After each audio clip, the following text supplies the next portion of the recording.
Good evening students, welcome back. देखिए, जिंदगी में सक्सेस का कोई शॉर्टकट नहीं होता। जिन भी स्टूडेंट्स ने सक्सेस हासिल करनी है, उन्हें स्टेप बाय स्टेप अपनी जर्नी जो है वो शुरू करनी है। हार्ड वर्क करना है, हर रोज वर्क करना है। ये नहीं कि हफ्ते में 2 दिन काम किया और छोड़ दिया, रिजल्ट्स नहीं मिलेंगे।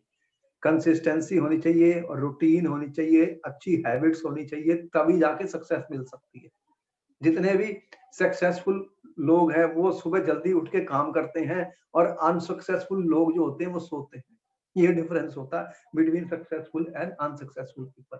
Successful people use their energy for positive things and unsuccessful people waste their energy. तो आपने डिसाइड करना है कि आपने अपनी एनर्जी को पॉजिटिव रखना है, उसको वेस्ट नहीं करना, उसको यूज करना है। हालात कैसे भी हो सकते हैं। आज हम पैंडेमिक में डूबे हुए हैं सारे वर्ल्ड और इंडिया, और हम ऑनलाइन क्लासेस कर रहे हैं। इसका ये मतलब नहीं है कि हम अपनी लाइफ को छोड़ दें या मेहनत करना छोड़ दें या स्टडी करना छोड़ दें। नहीं स्टूडेंट्स, हर अपॉर्चुनिटी है, इसमें भी एक मौका है हमें लर्न करने का। तो इसलिए इस मौके को मत छोड़ो। इसमें जितना भी लर्न कर सकते हो करो, डेली वर्क करो, हार्ड वर्क करो, सारे लेसन देखो। जितने भी हम वीडियो लेक्चर बना रहे हैं वो आपके लिए हैं। उनमें बहुत इंपॉर्टेंट क्वेश्चन का डिस्कशन हो रहा है, उन सबको सुनिए। आप थोड़ा समय लगाइए, नोट्स बनाइए और अपने फाइनल पेपर की तैयारी कीजिए। इससे मत डरिए कि क्या हालात है, और स्ट्रेस और टेंशन से कुछ नहीं होने वाला, छोड़ दो। तो मेरी बात को समझ आई स्टूडेंट की? सक्सेस के लिए हमें मेहनत करनी है, हार्ड वर्क करना है, काम नहीं छोड़ना, टाइम को वेस्ट नहीं करना। That is my point.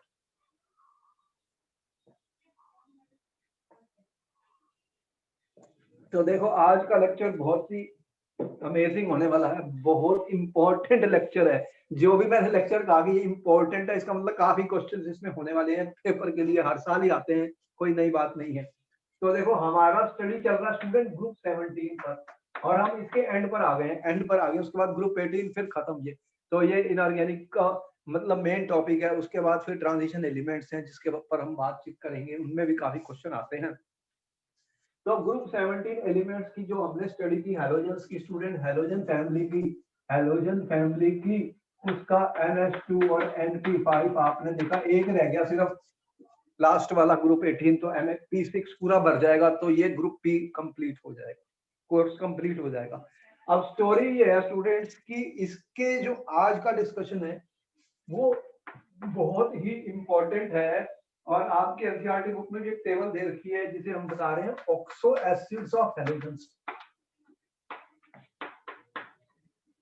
देखो, ऑक्सो एसिड्स की जब भी मैंने बात की तो आपने कहा सर एलिमेंट है, उसके साथ डबल बॉन्ड ऑक्सीजन का है और उसके अंदर OH ग्रुप होने वाला है जो आयनाइजेबल H होता है। तो इस तरह से ऑक्सो एसिड प्रोड्यूस हुए। तो हमने आपको बताया कि फास्फोरस के केस में कितने सारे मैंने दिखाए आपको, फास्फोनिक acid, phosphorus acid, hypophosphorous, ऑर्थोफास्फोरिक acid, और उनके स्ट्रक्चर बना के दिखाए और बोला कि इनमें से क्वेश्चन आने वाला है। इसी तरह सल्फर के भी हमने बनाए, sulphuric acid, sulphur acid, pyro वाले भी बनाए। और आपको कुछ छोटी छोटी बातें बताई गई कि सल्फरस वाले लोअर ऑक्सीडेशन स्टेट के होते हैं, सल्फ्यूरिक वाले हायर ऑक्सीडेशन स्टेट के होते हैं, हाइपो वाले उससे भी कम होते हैं, और पर क्लोरिक वाले उससे हायर वाले ऑक्सीडेशन स्टेट्स के होते हैं। तो ऑक्सीडेशन नंबर हमने निकालना सीखा था स्टूडेंट। तो यहाँ पर भी कुछ ऑक्सो एसिड बनने वाले हैं जिनके बारे में आज हम डिस्कशन कर रहे हैं। ज्यादा इनके ऊपर जो क्वेश्चन होते हैं वो स्ट्रक्चर्स के ऊपर आते हैं। इनके स्ट्रक्चर्स को देखेंगे कैसे बनाया जाएगा स्टूडेंट, खास करके क्लोरीन के जो एनसीईआरटी का बुक है उसके बेस पे हम सारे क्वेश्चन करते हैं और उससे 10% ज्यादा करते हैं। और हमारी कोशिश होती है कि एनसीईआरटी की हर लाइन को हम समझ लें, डी कोड कर दें आपके लिए, ताकि एग्जाम में आपको कॉन्फिडेंस मिले। तो देखो कि अगर आप एनसीईआरटी की कोई टेबल देखेंगे स्टूडेंट, एनसीईआरटी की अगर आपको टेबल दिखेगी तो आपको दिखेंगे उसमें कुछ ऑक्सो एसिड दिखेंगे, जैसे कि अगर फ्लोरीन है, ब्रोमीन है और आयोडीन है स्टूडेंट। अगर इनके ऑक्सो एसिड्स की मैं बात करूं स्टूडेंट, तो फ्लोरीन के पास में जो दिखता है HOF, और यहाँ पर क्लोरीन में दिखेगा HOCl। इसके बाद इसका कोई भी ऑक्सो एसिड नहीं बनता, सिर्फ एक ही बनता है, ओनली वन है इसका। तो इसके बाद हमें दिखेंगे HOClO, और यहाँ पे क्या दिखने वाले हैं स्टूडेंट, HOCl। ClO2 और HOClO3। तो इस तरह से हमें दिख रहे हैं। इसका जो है हमें HOBr तो मिला, लेकिन ये नहीं मिला। ये आपकी बुक में एक टेबल है, उससे ही हमें देखना पड़ेगा। HOBrO2 और HOBrO3, ये ऑक्सो एसिड्स की हम बात कर रहे हैं स्टूडेंट, जो इनके बनते हैं। और यहाँ पर हमें मिला HOI। इस तरह से ये ऑक्सो एसिड्स मैंने कुछ दिखाए हैं, वो H और ये HOIO2 और HOIO3, इस तरह से ये कुछ ऑक्सो एसिड्स हैं स्टूडेंट, जो आपके बुक में टेबल है उसमें मिल जाएंगे। तो इंटरेस्टिंग बात क्या है, देखिए, अगर हम इनके ऑक्सीडेशन नंबर की बात करें, तो यहाँ पर देखिए कि यहाँ पर ऑक्सीडेशन नंबर फ्लोरीन का क्या होगा स्टूडेंट, क्या निकाल सकते हैं? क्या आप इसके ऑक्सीडेशन नंबर निकाल सकते हैं? एलिमेंट जो मैंने दिए हैं, 1 मिनट का वक्त दे रहा हूँ कि ऑक्सीडेशन नंबर कैसे निकालोगे। हमने आपको सिखाया ऑक्सीडेशन नंबर निकालना बहुत जरूरी है, कैसे निकालोगे?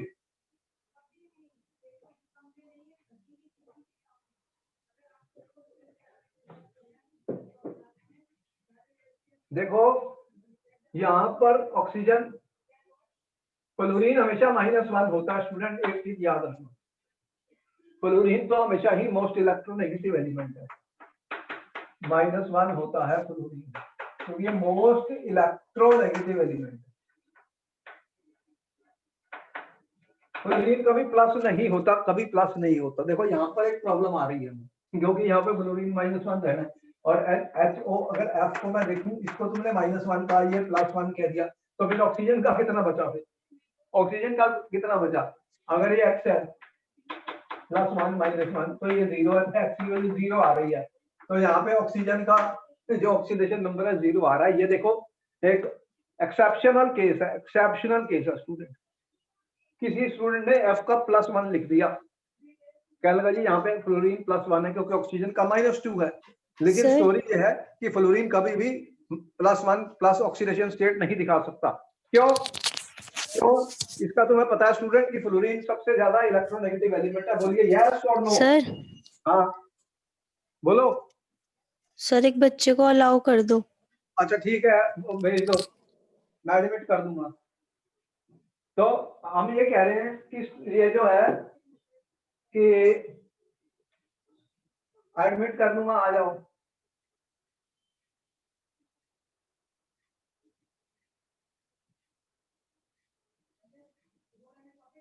तो यहाँ पर देखिए कि बहुत इंपॉर्टेंट है जो मैं बात बता रहा हूँ, इसमें से एक क्वेश्चन आने वाला है पेपर में, जरा इसको नोट कर लो।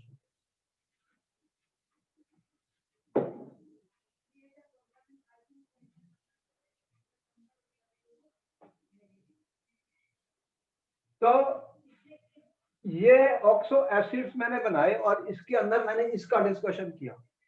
क्यों किया? यहाँ पे मिस्टेक हो चुकी है स्टूडेंट से, ये क्वेश्चन भी आ चुका है, what is the oxidation number of fluorine in this case students. तो मैंने आपको एक छोटी सी बात बताई, आपको इस बात का पता है कि फ्लोरीन जो है मोस्ट इलेक्ट्रोनेगेटिव है, तो इसलिए इसको -1 देना ही पड़ेगा। एक ही ऑक्सीडेशन स्टेट होती है फ्लोरीन की, -1, पॉजिटिव नहीं होती। ये क्वेश्चन भी पेपर में आ चुका है। तो अगर इसको -1 दिया, हाइड्रोजन को प्लस, तो ऑक्सीजन का यहाँ 0 आ रहा है। देखिए ये एक इंटरेस्टिंग केस था, हाइड्रोजन का +1 आया, ऑक्सीजन का 0 आया और फ्लोरीन का -1 आया। तो ये जो लोअर ऑक्सीडेशन के स्टेट के एसिड होते हैं, उनके नाम को कैसे कहा जाता है? उन्हें कहते हैं हाइपोहेलस एसिड है। कौन से हैं? हाइपोहेलस एसिड है। हाइपोहेलस, हेलस का मतलब होता है लोअर ऑक्सीडेशन, हाइपो का मतलब बहुत कम है, तो ऑक्सीडेशन स्टेट बहुत कम है इनमें, तो ये हाइपोक्लोरस एसिड हो गया, हाइपोब्रोमस एसिड हो गया, हाइपो आयोडस एसिड हो गया। तो ये हाइपोहेलस एसिड है। ये अगर मैं लिखूं HOCl, तो ये बन गया हाइपोक्लोरस एसिड। तो हमें समझ आया कि एसिड के नाम कैसे लिखते हैं। इनको नोट करो, इनको नोट किया जाए, इनको नोट कर लो। इंपॉर्टेंट पॉइंट बता रहा हूँ, इंपॉर्टेंट पॉइंट बता रहा हूँ।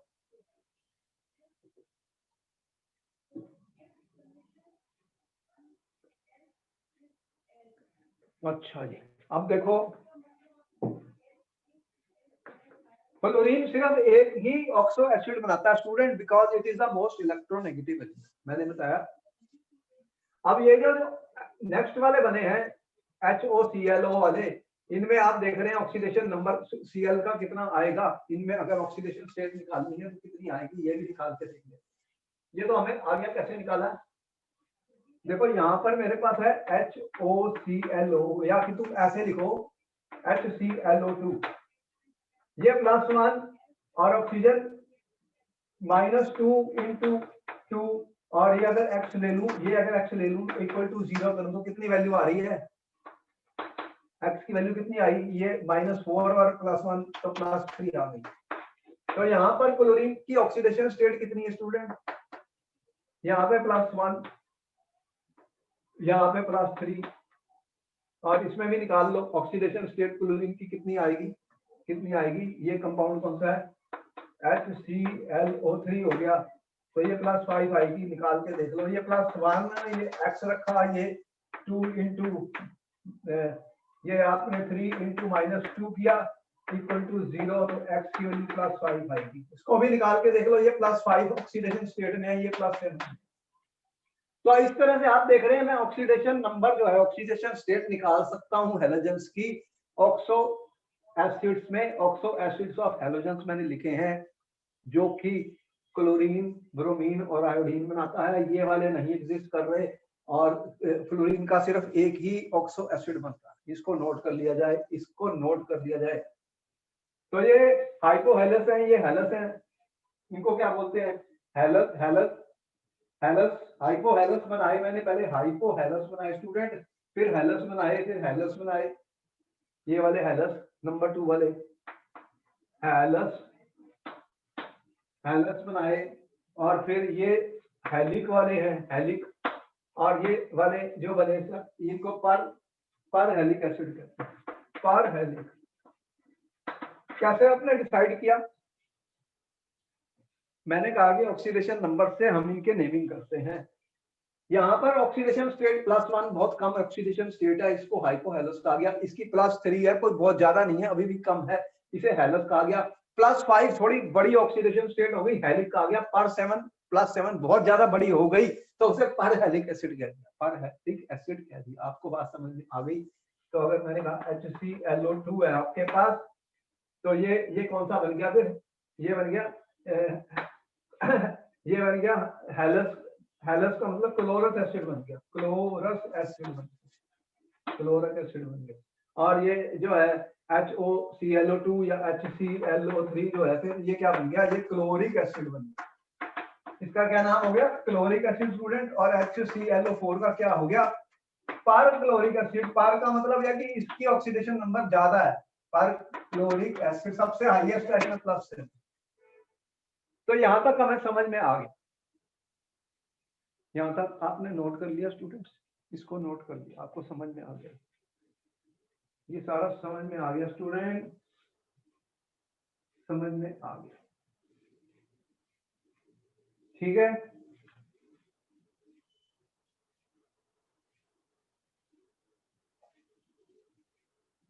ये सारा समझ में आ गया।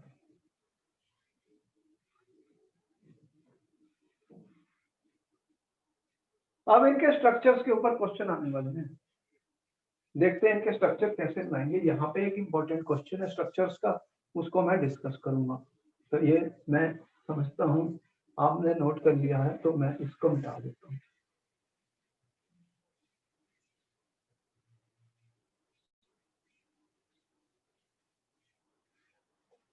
स्ट्रक्चर कैसे बनाएंगे students, oxo acids of Cl के बनाने, क्लोरीन के बनाने, तो क्लोरीन के बनाने हैं, बाकी आपने नोट कर लिए, मुझे इनकी अब जरूरत नहीं है, ये टेबल आपकी बुक में है, इसको आप यूज कर सकते हो, कोई प्रॉब्लम नहीं।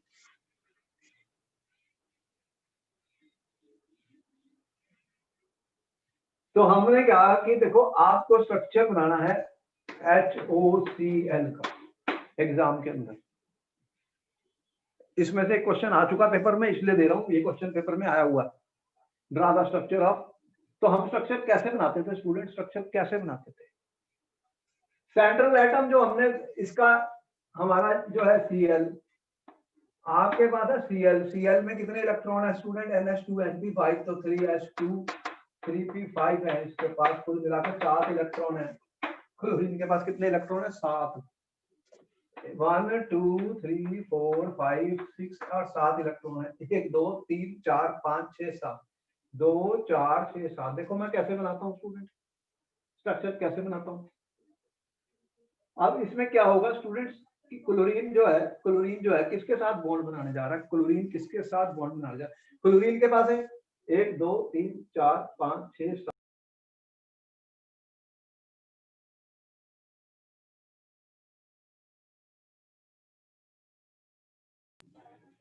तो क्लोरीन का आपको पता है कि क्लोरीन के पास 7 है, तो 1 इलेक्ट्रॉन क्लोरीन को चाहिए। क्लोरीन को कितना चाहिए? 1 इलेक्ट्रॉन। तो क्लोरीन को आपके पास 7 इलेक्ट्रॉन है, 1 इलेक्ट्रॉन चाहिए, तो 8 हो जाते हैं, 8 हो जाते हैं। तो फिर क्या करेंगे?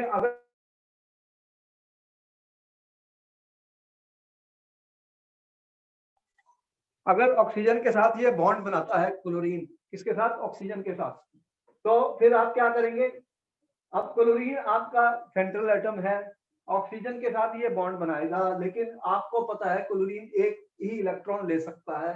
तो ऑक्सीजन जो है हमारा, ऑक्सीजन के पास कितने होते हैं? 2 6 होते हैं, तो ऑक्सीजन 2 बॉन्ड बनाता है। ऑक्सीजन 2 बॉन्ड बनाता है। तो यहाँ पर तो बहुत आसान बात हो गई, 1 इलेक्ट्रॉन इसने ऑक्सीजन ने यूज किया, और ऑक्सीजन ने एक हाइड्रोजन के साथ इलेक्ट्रॉन यूज किया है। तो कितने बचे हैं इसके पास? 2। कितने पेयर बचे हैं? 3 पेयर बचे हैं इलेक्ट्रॉन्स के। 3 पेयर इलेक्ट्रॉन्स के बचे हैं। कितने इलेक्ट्रॉन्स बचे हैं? 3 पेयर बचे हैं। स्टूडेंट देख रहे हैं आप? तो 3 पेयर इलेक्ट्रॉन Cl के पास बच जाएंगे अगर ये बॉन्ड बनाएगा। तो फिर ये हाइब्रिडाइजेशन क्या हुई? हाइब्रिडाइजेशन क्या हुई? पहले अगर हाइब्रिडाइजेशन निकालनी, व्हाट इज द हाइब्रिडाइजेशन, कैसे निकालते हैं? इसमें स्टूडेंट्स बॉन्ड पेयर कितना है इसका? बॉन्ड पेयर कितने हैं? 1, और लोन पेयर कितने हैं? 3, तो टोटल 4। तो ये sp3 हाइब्रिडाइज्ड है। बॉन्ड पेयर 1 है, लोन पेयर 3 है, sp3 हाइब्रिडाइज्ड है। sp3 हाइब्रिडाइज्ड है। एक बॉन्ड बनना है। तो अब इसका स्ट्रक्चर क्या बनेगा? फिर स्टूडेंट देखो, फिर तो बहुत आसान हो गया काम। अगर मैं 1 2 3 4 ऐसे डाल दूं, तो यहाँ पे ऑक्सीजन है, ऑक्सीजन के साथ हाइड्रोजन है, ऑक्सीजन है, ऑक्सीजन के साथ हाइड्रोजन है, और कितने लोन पेयर ऑफ इलेक्ट्रॉन है? 3, 1 2 और 3। तो ये स्ट्रक्चर बन गया आपका हाइपोक्लोरस एसिड का। हाइपोक्लोरस एसिड का स्ट्रक्चर बन गया स्टूडेंट। इसको बना लो, पहला structure hypochlorous acid.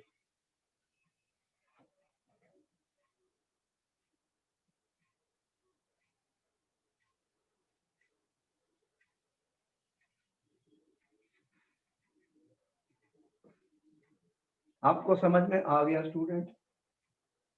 Structure of hypochlorous acid.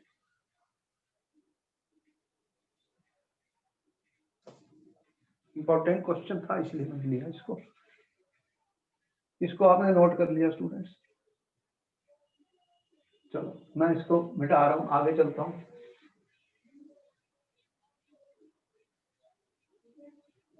Late me see, draw the structure of, question number 2 student, draw the structure of HOClO। इसको क्या बोलते हैं? Chlorous acid. आपको 30 सेकंड का वक्त दे रहे हैं, आप इसका बना सकते हो तो बना दो, नहीं तो फिर मुझे बनाना पड़ेगा। क्लोरस एसिड, क्लोरस एसिड है हमारे पास। क्लोरीन के पास कितने इलेक्ट्रॉन? 1 2 3 4 5 6 7। अब आपके पास एक OH बॉन्ड है, और एक क्लोरीन का डबल बॉन्ड ऑक्सीजन है।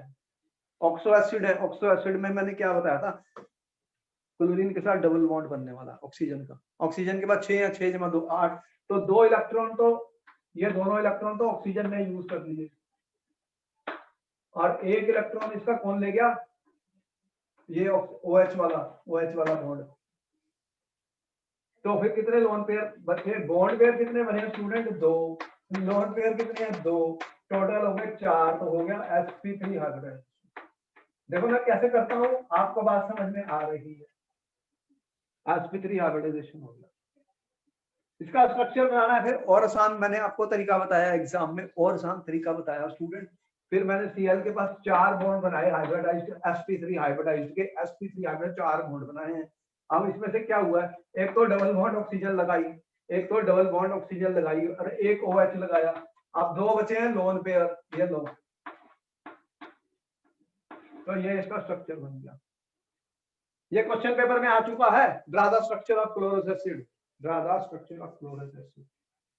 तो बन गया स्टूडेंट्स, बन गया स्टूडेंट्स, स्ट्रक्चर बन गया, बन गया।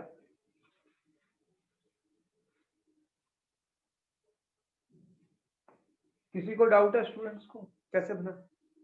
कितने आसान तरीके से आपको स्ट्रक्चर ड्रा कर सकते हैं, हाइब्रिडाइजेशन भी निकाल सकते हैं, स्ट्रक्चर बना सकते हैं और हाइब्रिडाइजेशन भी निकाल सकते हैं स्टूडेंट, कितने आसानी से।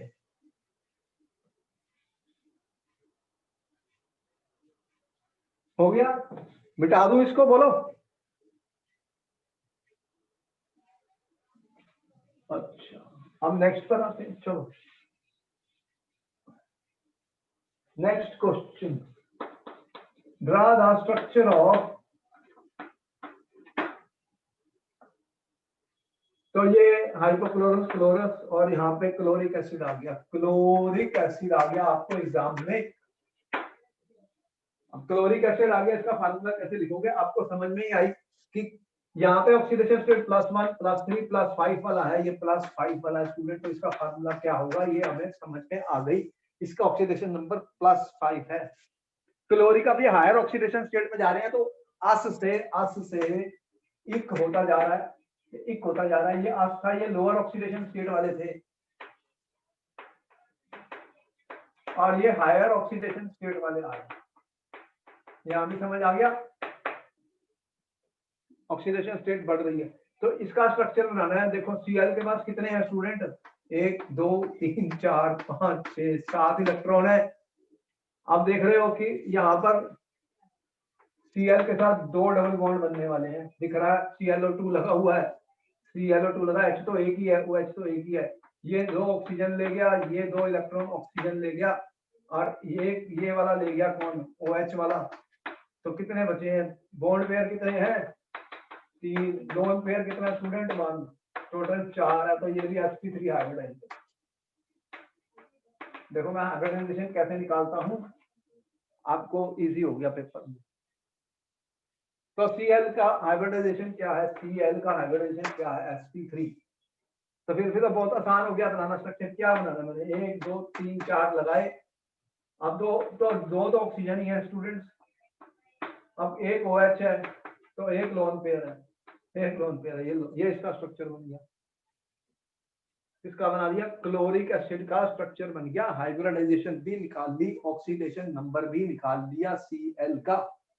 ऑक्सीडेशन नंबर भी पूछा जाता है, तो Cl का ऑक्सीडेशन नंबर कितना निकाला यहाँ पे +5, हाइब्रिडाइजेशन sp3 और ये इसकी स्ट्रक्चर, ये इसकी स्ट्रक्चर।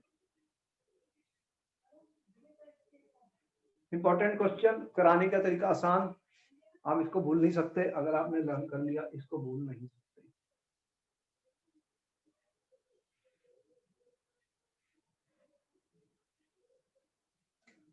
अच्छा चलो ये हो गया, तो मैं इसको मिटा दूं।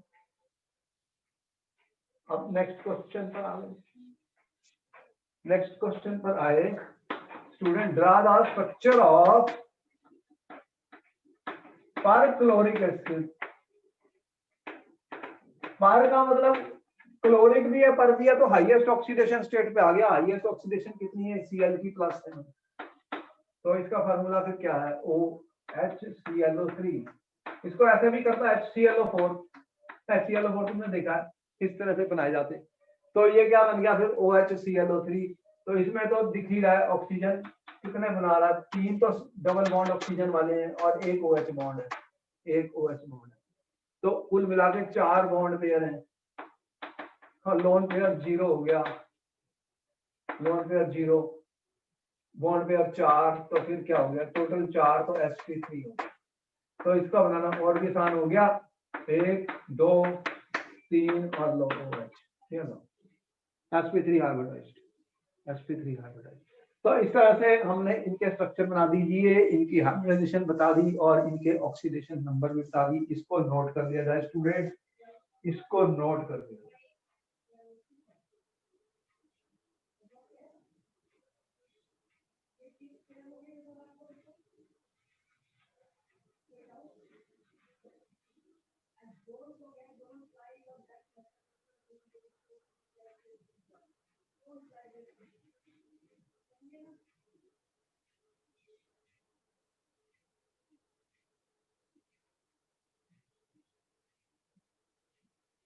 Any doubt to any student? किसी को कोई डाउट है स्ट्रक्चर बनाने में, कोई परेशानी है?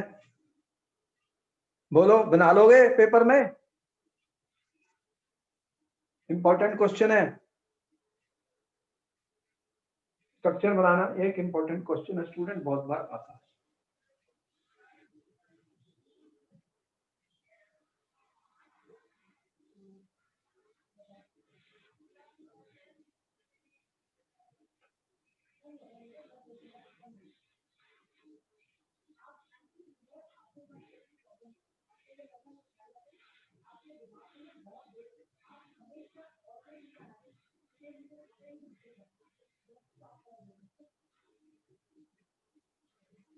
Next I am coming to interhalogen compounds. ये इंपॉर्टेंट टॉपिक है, इसके ऊपर भी कोई ना कोई क्वेश्चन आएगा। What are interhalogen compounds? मैं ये कह रहा हूँ halogens can react with each other. Halogens react with halogens. अगर halogen halogens के साथ रिएक्ट करेंगे तो क्या बन जाएंगे? Interhalogen compound. सीधी सी बात है, halogens react with each other तो बन जाएंगे इंटरहैलोजन कंपाउंड। हमें क्या मिलने वाले हैं? Interhalogen compound. दो डिफरेंट हैलोजेंस ने रिएक्ट किया, टू डिफरेंट हैलोजेंस ने रिएक्ट किया तो क्या बन गया? अगर मान लो Cl2 और F2 ने रिएक्ट किया स्टूडेंट और आपके पास बन गया ClF। क्या बन गया? ClF। अब यहाँ पे क्या हुआ है? अगर मैंने इक्वल वॉल्यूम्स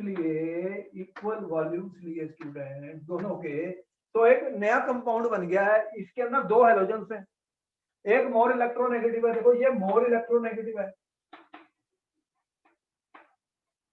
और ये वाला स्टूडेंट लेस इलेक्ट्रोनेगेटिव है।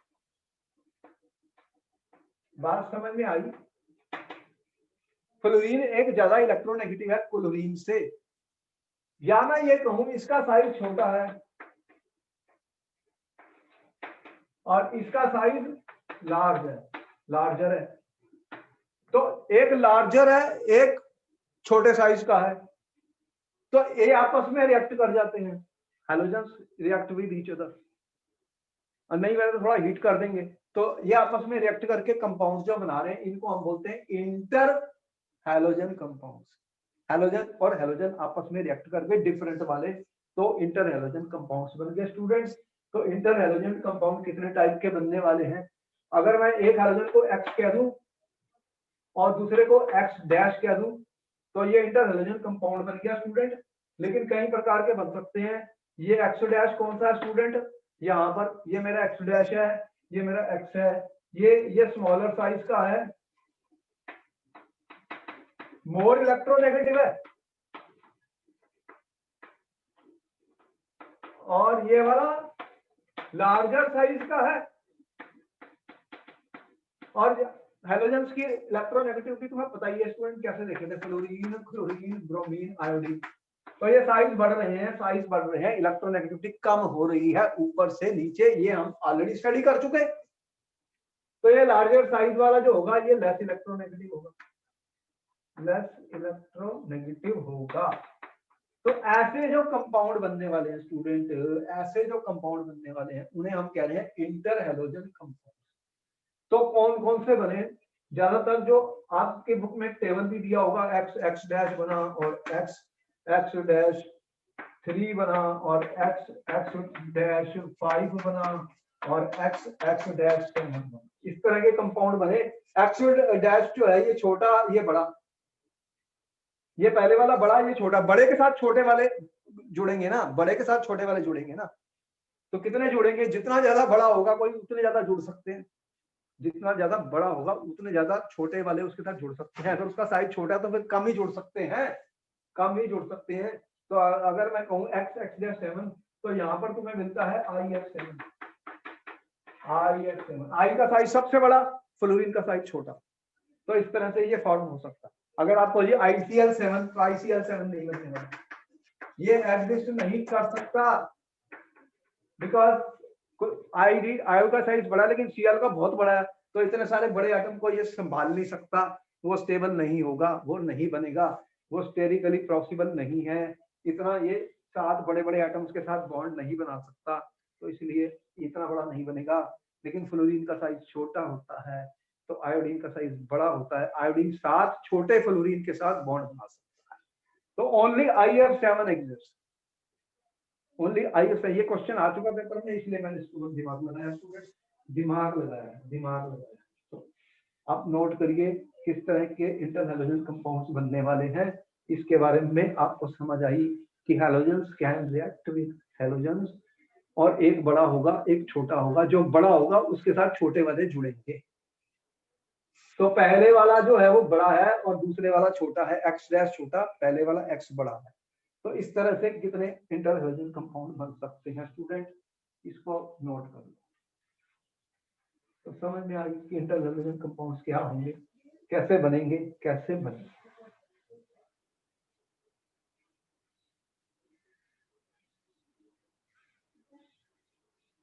तो कुछ एग्जांपल मैं बताता हूं आपको इंटरहैलोजन कंपाउंड्स के, जो बन सकते हैं। आपके बुक में टेबल होगा, उसमें दिए ही होंगे स्टूडेंट। अगर मैं X' वाले देखूं तो मैंने कहा है कि ये वाला बड़ा साइज है,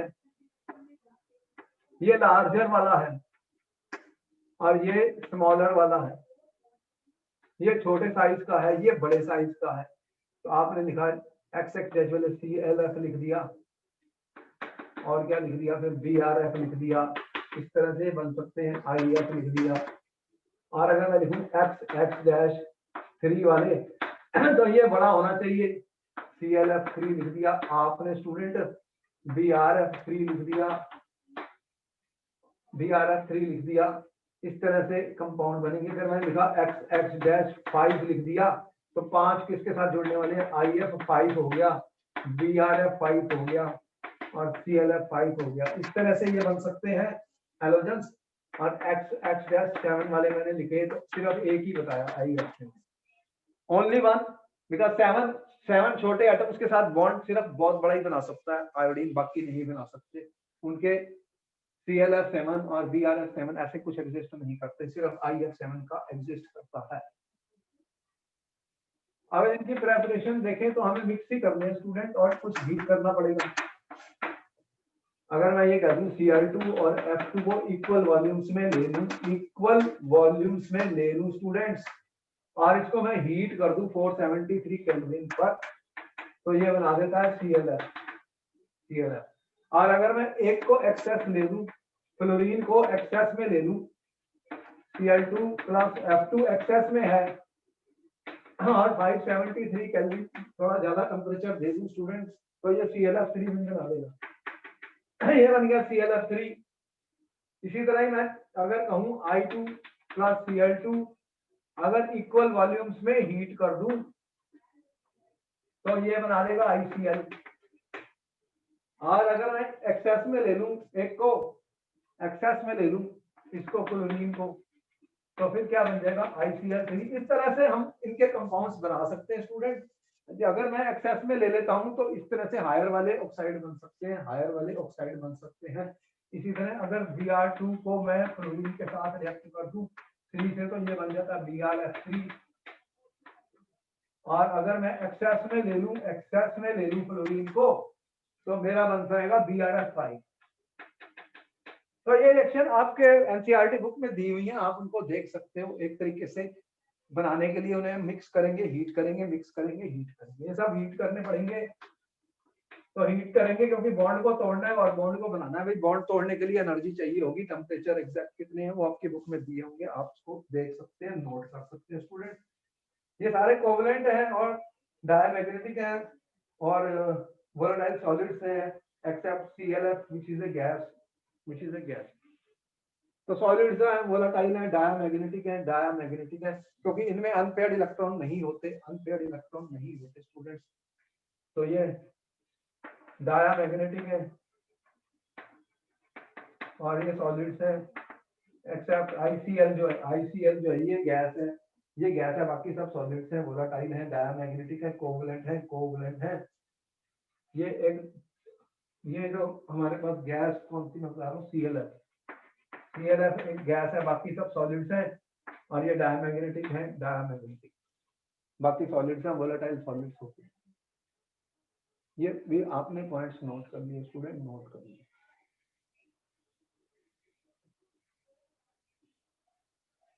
इनके कुछ कलर होते हैं, वो आप बुक में देख लेना, वो इंपॉर्टेंट है, कलर इंपॉर्टेंट है स्टूडेंट, उनको नोट कर देना। इनके कलर के ऊपर क्वेश्चन आ सकते हैं, क्योंकि तो एक क्वेश्चन इस पे आना ही आना है, इंटर हैलोजन कंपाउंड्स पर।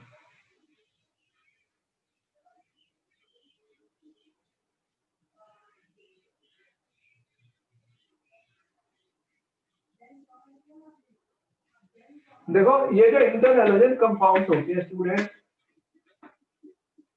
इंटर हैलोजन कंपाउंड्स होते हैं, they are less stable than halogens. क्यों ये लेस स्टेबल होंगे? क्योंकि ये जो X डैश बॉन्ड होता है स्टूडेंट, X डैश बॉन्ड मतलब X2 से X डैश वाले ये लेस स्टेबल है। तो X डैश जो बॉन्ड्स होते हैं वो वीक होते हैं, ये बॉन्ड इनका वीक है। X dash bond is weaker then X bond. ये बॉन्ड ज्यादा स्टेबल है, ये ज्यादा स्टेबल है, ये वीकर है, इसलिए ये जल्दी से टूट जाएंगे, ये जल्दी से टूट जाएंगे स्टूडेंट, दे आर लेस। ये जो बॉन्ड होता है ये वीकर होता है, ये वीकर होता है, ये इंपॉर्टेंट है, इनका जो बॉन्ड है वीकर होता है। और अगर मैं ये पानी के साथ अगर रिएक्ट करें तो देखो क्या होने वाला है, ये माइनस है, ये प्लस है, इसमें से हमने बताया कि ये वाला ज्यादा इलेक्ट्रोनेगेटिव है, ये मोर इलेक्ट्रोनेगेटिव है। तो मोर इलेक्ट्रोनेगेटिव अगर एक्स डैश माइनस वाला है, माइनस है, और ये अगर मैं कहूँ एक्स डैश पॉजिटिव वाला, तो फिर रिएक्शन क्या होने वाली है? माइनस किसके साथ जाने वाला है? एच के साथ जाने वाला है, और ये उसके साथ जाने वाला है। तो फिर तुम कह सकते हो एच एक्स डैश जो है जगह, तो एच एक्स डैश बनने वाला है और एच ओ एक्स बनने वाला है। तो इस तरह के कंपाउंड बनने वाले हैं। फिर इस तरह के अगर मैंने कहूँ कि CLF है, ये वाटर के साथ रिएक्ट कर दिया, तो क्या बनने वाला स्टूडेंट? फिर इसमें इलेक्ट्रोनेगेटिव तो F है, तो HF बनने वाला है, और फिर क्या बचा? कौन सा बचा? ClOH। तो ClOH बन गया, फिर ये हाइपोक्लोरस एसिड जो है तुम्हारा, हाइपोक्लोरस एसिड। तो इस तरह से हम बना सकते हैं इनके कंपाउंड, इसे ऐसे लिख दो, चलो HOCl अगर आपको, हाइपोक्लोरस एसिड।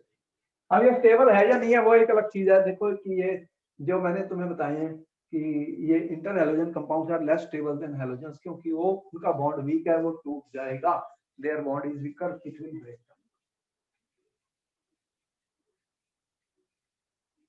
अब देखो इनके स्ट्रक्चर के ऊपर क्वेश्चन आता है, स्ट्रक्चर कैसे बनाएंगे?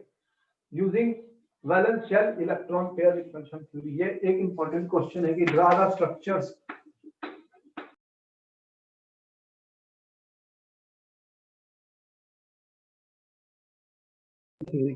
draw the structures using valence shell electron pair theory.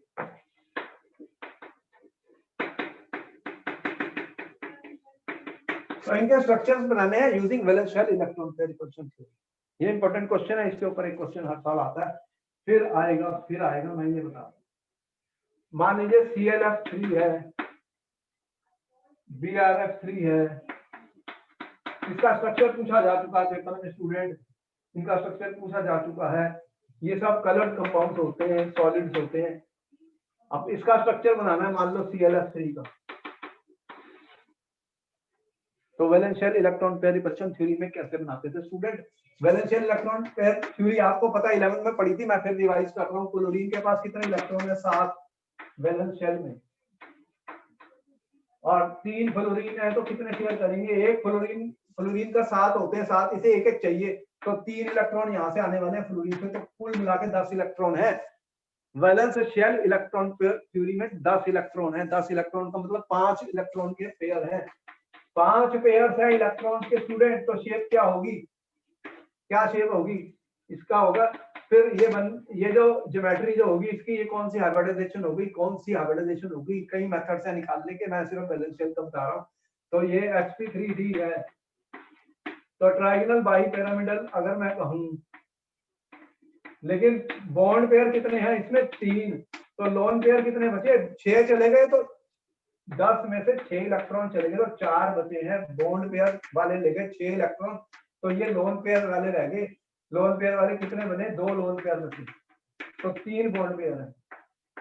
3 bond pair है तो 2 लोन पेयर है स्टूडेंट। तो अब इसकी शेप बताएं।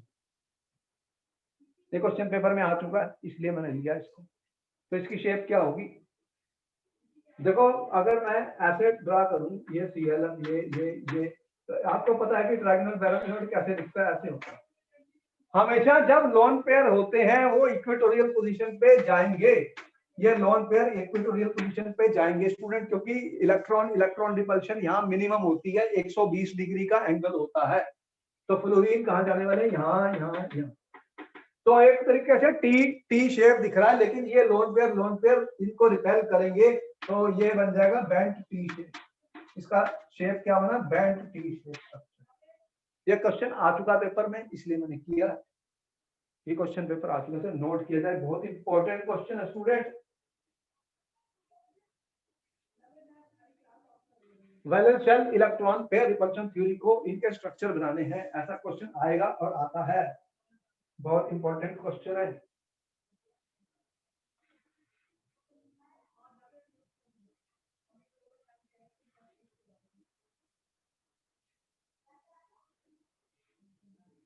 तो बन गया bent T shape structure students.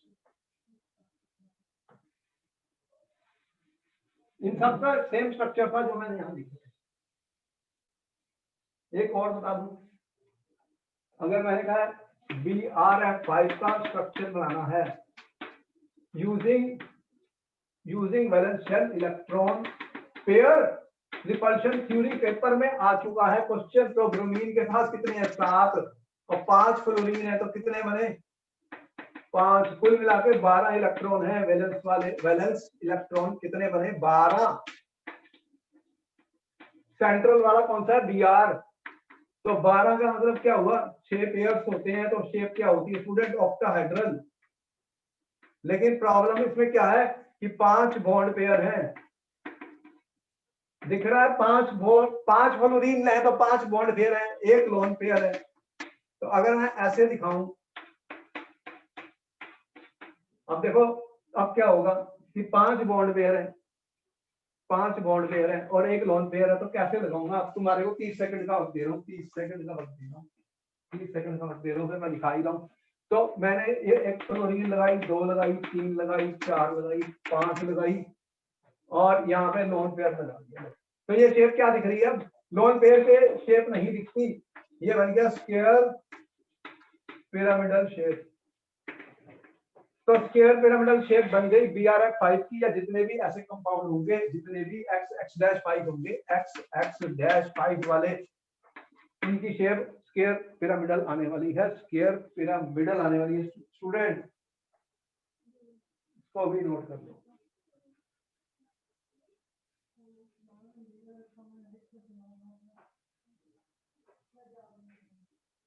देखो स्ट्रक्चर कैसे बनाए जाते हैं, बहुत इंपॉर्टेंट क्वेश्चन है, कोई भी क्वेश्चन पेपर में आ सकता है, कोई भी क्वेश्चन पेपर में आ सकता है।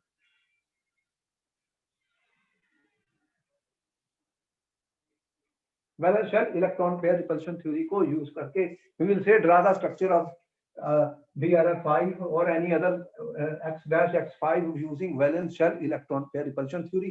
तो आपको कैसे बनाने हैं, आपके सामने स्ट्रक्चर हमने बनाया, इंपॉर्टेंट क्वेश्चन था, इंपॉर्टेंट क्वेश्चन। अब लास्ट क्वेश्चन और बता दूं, सारे क्वेश्चन आंसर की डिस्कशन चल रही है, कोई भी पेपर में आएगा, कोई भी पेपर में आएगा स्टूडेंट। अब उसने दे दिया question, draw the structure of IF7 using valence shell electron pair repulsion. अब इसका कैसे बनाओगे? आयोडीन में कितने होते हैं? 7, और 7 फ्लोरीन आए तो कितने बचे? 7 इलेक्ट्रॉन 14। तो जब 14 इलेक्ट्रॉन होंगे तो क्या होगा? पेंटागनल बाई पिरामिडल स्ट्रक्चर होता है। पेंटागनल बाई पिरामिडल स्ट्रक्चर इसका होता है स्टूडेंट। तो इस तरह से हम इनकी शेप बनाते हैं, student. Pentagonal bi pyramidal, pentagonal bi pyramidal तुम्हें पता ही क्या होता है। तो इस तरह से हम इनके स्ट्रक्चर को दिखा सकते हैं और बना सकते हैं स्टूडेंट्स एग्जाम के लिए।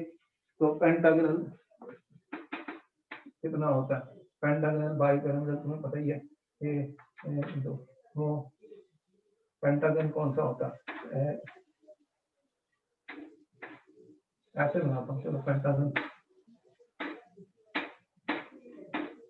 ये पेंटागन बन गया। यहाँ पे आई लगाया, कितने हैं? 1 2 3 4 दिख रहा है? 1 2 3 4, 1 2 3 7 और एक ऊपर ऐसे दिखेंगे, pentagonal bi pyramidal. Pentagonal bi pyramidal structure इसका होगा 5, ये 5 इसकी साइड्स हैं पेंटागन की, एक ऊपर परपेंडिकुलर एक नीचे परपेंडिकुलर। तो इस तरह से ये पेंटागनल बाई पिरामिडल होगा IF7। सिर्फ एक ही कंपाउंड होता है जो IF7 बनाता है, वो आयोडीन है, क्योंकि आयोडीन का लार्जेस्ट साइज है, 7 फ्लोरीन के साथ स्टेबल हो सकता है कोई भी, बाकी ICl7 IBr7 ऐसे एग्जिस्ट नहीं करते। ये क्वेश्चन आ चुका है, मैंने फिर बता दिया तुम्हें, because these are very large size elements, they cannot stabilize with iodine. Iodine size is not that big to accommodate 7 large elements, but it can accommodate small 7 fluorines. तो वो स्टेबल नहीं होगा, पॉसिबल नहीं होगा, टूट जाएगा। तो यहाँ पर ये खत्म हुआ टॉपिक और चैप्टर भी स्टूडेंट्स। हमने जो ग्रुप 17 के बारे में आपको बताए, आज बहुत इंपॉर्टेंट क्वेश्चन बताए कि ऑक्सो एसिड्स कौन से हैं, हैलोजेंस के, और इंटर हैलोजन कंपाउंड्स क्या होते हैं, कौन टाइप के क्वेश्चन आते हैं, सारों का डिस्कशन हुआ। तो आप हमारे YouTube चैनल को सब्सक्राइब करिए और उनको देख सकते हैं, अपने फ्रेंड्स के साथ शेयर कर सकते हैं, और उसमें ऑर्गेनिक केमिस्ट्री के भी बहुत लेक्चर अपलोड हो चुके हैं जिसमें काफी क्वेश्चंस का डिस्कशन हो रहा है। तो सारे इंपॉर्टेंट क्वेश्चन हम डिस्कस करने जा रहे हैं हमारे कमिंग लेक्चर्स में भी। तो good night, I will meet you in my next class students, thank you very much.